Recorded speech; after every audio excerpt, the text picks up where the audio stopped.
સમાચાર સવારમાં તમારું સ્વાગત છે। આજના તાજા અને મુખ્ય સમાચાર જાણીએ તે પહેલા ચેનલને સબસ્ક્રાઇબ કરી લો। નવા વર્ષે અંબાલાલ પટેલની આગાહી। હવામાન નિષ્ણાંત અંબાલાલ પટેલે આગાહી કરી છે કે 10 કે 11 જાન્યુઆરીમાં ઠંડી વધી શકે છે। ઉત્તરાયણ પર ઠંડા પવનો વાઈ શકે છે। 5 જાન્યુઆરી સુધીમાં વેસ્ટર્ન ડિસ્ટર્બન્સના કારણે રાજ્યમાં માવઠું પડી શકે છે। પૂર્વ, દક્ષિણ અને સૌરાષ્ટ્રમાં વરસાદ પડી શકે છે। ઉત્તરાયણમાં વાદળછાયું વાતાવરણ રહી શકે છે। સામાન્ય ડિસેમ્બર કરતા ડિસેમ્બર 2023માં ઠંડી ઓછી પડી છે। હવે જાન્યુઆરીમાં ઠંડીનો કેવો માહોલ રહેશે તે જોવું રહ્યું। ગૃહ વિભાગની પોલીસ પર તવાઈ। રાજ્યના ગૃહ વિભાગ દ્વારા પરિપત્ર બહાર પાડવામાં આવ્યો છે, જેને લઈને પોલીસ બેડામાં હડકંપ મચી ગયો છે। ગૃહ વિભાગના પરિપત્ર અનુસાર પીએસઆઈ, પીઆઈથી લઈને ક્લાસ 1-2 લેવલના પોલીસ અધિકારીઓએ હવે તેમની મિલકત સરકારને બતાવવાની રહેશે। ઓનલાઈન સાથી એપ્લિકેશનમાં મિલકત પત્ર ફરજિયાત ભરવાનું રહેશે। અધિકારીઓએ કોઈપણ સ્થાવર મિલકત તેમના કે પરિવારના નામે હોય કે અન્ય કોઈપણ મિલકત હોય તેની પૂર્વ જાણકારી આપવાની રહેશે। રાજ્યમાં કડકડતી ઠંડીની લહેર। જાન્યુઆરીની શરૂઆતની સાથે જ રાજ્યમાં કાતિલ ઠંડીનો અહેસાસ થયો છે। મંગળવારની રાત્રે લઘુત્તમ તાપમાનમાં 2 ડિગ્રીનો ઘટાડો થયો હતો। તાપમાનમાં ઘટાડો થતા વધુ ઠંડીનો અહેસાસ લોકોને થયો છે। રાજ્યનું સૌથી ઠંડુ શહેર નલિયા 8 ડિગ્રી તાપમાન સાથે ઉઠવાયું છે। ભુજ 12 ડિગ્રી, કેશોદ 12 ડિગ્રી, રાજકોટ અને ગાંધીનગરમાં 14 ડિગ્રી તથા અમદાવાદમાં 16 ડિગ્રી તાપમાન નોંધાયું છે। આગામી સમયમાં હજુ પણ ઠંડીમાં વધારો થશે। ગુજરાત બીજેપીની મહત્વની બેઠક। આગામી લોકસભાની ચૂંટણીને લઈ ગુજરાત ભાજપે તૈયારીઓ આરંભી છે। આગામી 6 જાન્યુઆરીએ ગાંધીનગર ખાતે મહત્વની બેઠક મળશે। કેન્દ્રીય ગૃહમંત્રી અમિત શાહ હાજરી આપે તેવી શક્યતા છે। સીએમ ભૂપેન્દ્ર પટેલ, સીઆર પાટીલ, મંત્રી મંડળના સભ્યો, ભાજપના અગ્રણી નેતાઓ તેમજ લોકસભાની ચૂંટણી માટેની નિમાયેલી કમિટીના સભ્યો હાજર રહેશે। બેઠકમાં લોકસભાની ચૂંટણીને લઈ કેટલીક ચર્ચાઓ તેમજ રણનીતિ ઘડાય તેવી શક્યતા છે। 10મી જાન્યુઆરીએ અડાજણ રિવરફ્રન્ટ પાસે આંતરરાષ્ટ્રીય કાઇટ ફેસ્ટિવલ યોજાશે। દેશ વિદેશના 50થી વધુ પતંગબાજો ભાગ લેશે। આગામી તારીખ 10મી જાન્યુઆરીએ અડાજણ રિવરફ્રન્ટ બાજુના પ્લોટ જૂના અડાજણ રોડ ખાતે સુરત શહેરની ઉત્સવ પ્રિય અને પતંગ પ્રિય જનતા માટે પતંગ મહોત્સવનું આયોજન કરાયું છે, જેના ભાગરૂપે જિલ્લા કલેક્ટર આયુષ ઓકના અધ્યક્ષસ્થાને આજે કલેક્ટર કચેરી ખાતે બેઠક યોજાઈ હતી। કલેક્ટરે પૂર્વ તૈયારીઓ અને તેના સુચારુ આયોજન અંગે જુદા વિભાગોને સોંપાયેલી જવાબદારીઓ અને ફરજો સંદર્ભે કામગીરીની સમીક્ષા કરી હતી। આગળ મહત્વના સમાચાર હજુ બાકી છે, તેની શરૂઆત પહેલા વિડીયોને લાઇક કરીને તમારો સહકાર આપો।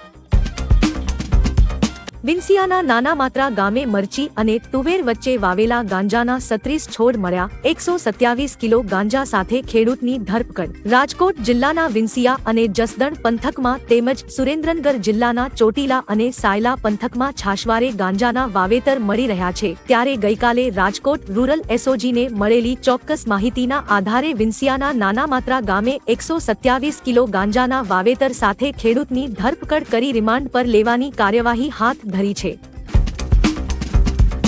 ઉત્તરાયણ પૂર્વે પોલીસની સઘન ઝુંબેશ।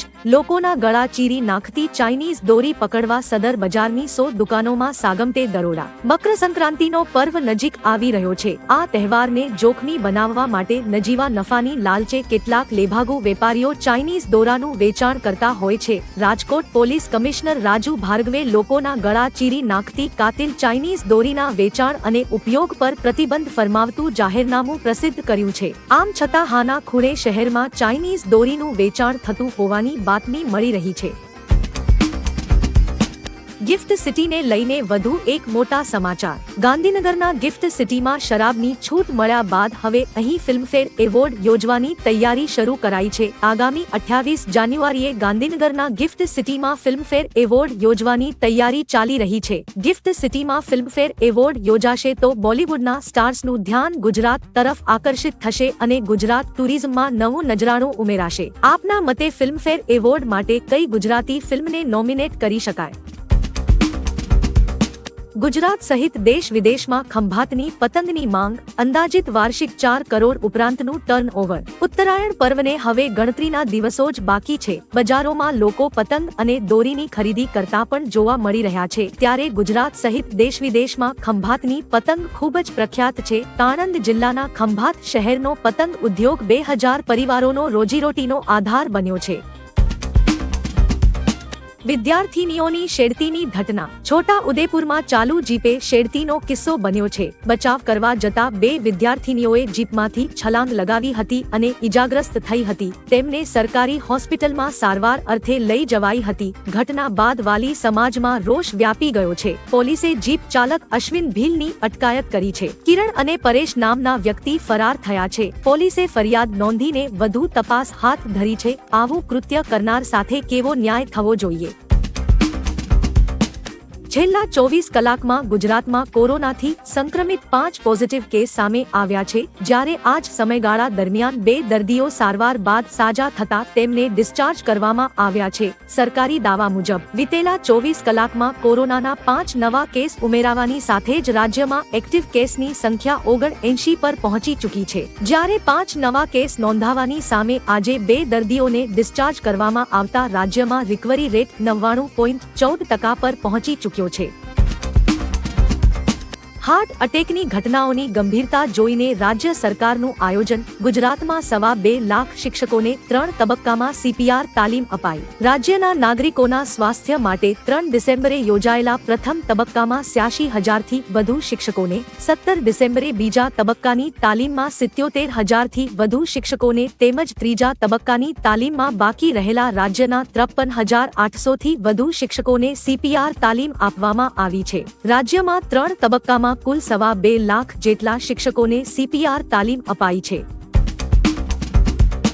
₹3500 લઈને બોગસ LC કાઢી આપવાના કૌભાંડમાં સંડોવાયેલા શાળા બનેવી સહિત 4 વિરુદ્ધ ગુનો દાખલ. રાજકોટમાંથી ગઈકાલે સાંજે નકલી LC કાઢી આપવાનું કૌભાંડ ઝડપાયું હતું. જ્યારે સમગ્ર મામલે પ્રદ્યુમ્ન નગર પોલીસ દ્વારા 4 લોકોની પૂછપરછ કરવામાં આવી હતી. બહુમાળી બિલ્ડિંગ નજીક ₹3500 લઈને આ બોગસ LC કાઢી આપવામાં આવતું હોવાનું હાલ સામે આવતા બહુમાળી ભવનમાં આવેલી વિકસતી જાતિના નાયબ નિયામક JM બારોટ કે અન્ય અધિકારી ફરિયાદી બનાવી ગુનો દાખલ કરવા તજવીજ આદરી છે.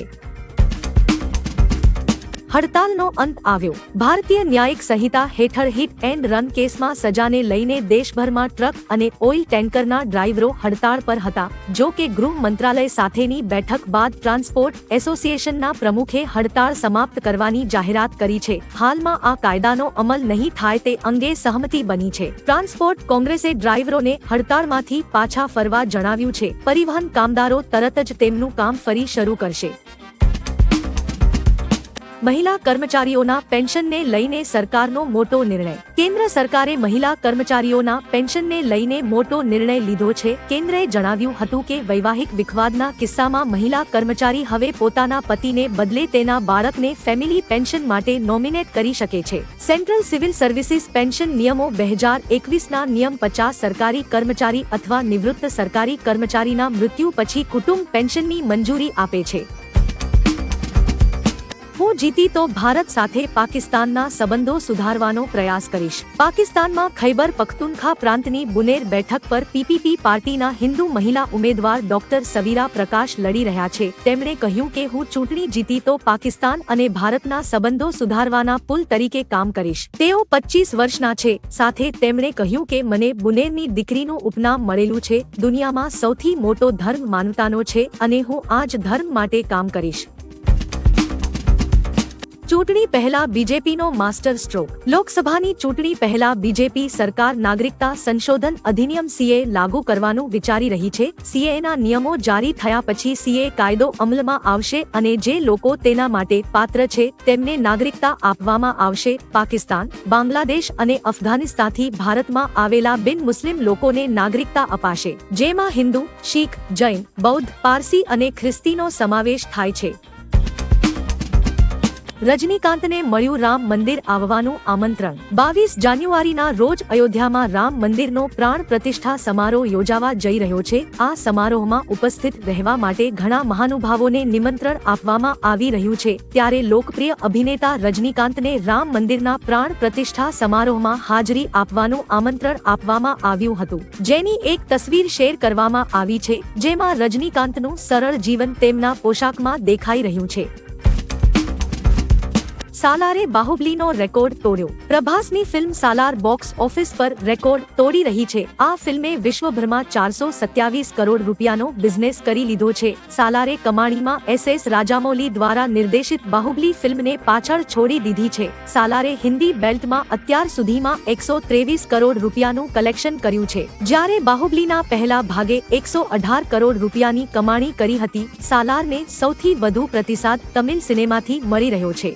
વિડિયો નિહાળવા બદલ આભાર। આવતીકાલે ફરી મળીશું સવારે 6 વાગ્યે એકદમ નવા અને તાજા સમાચાર સાથે। Good bye.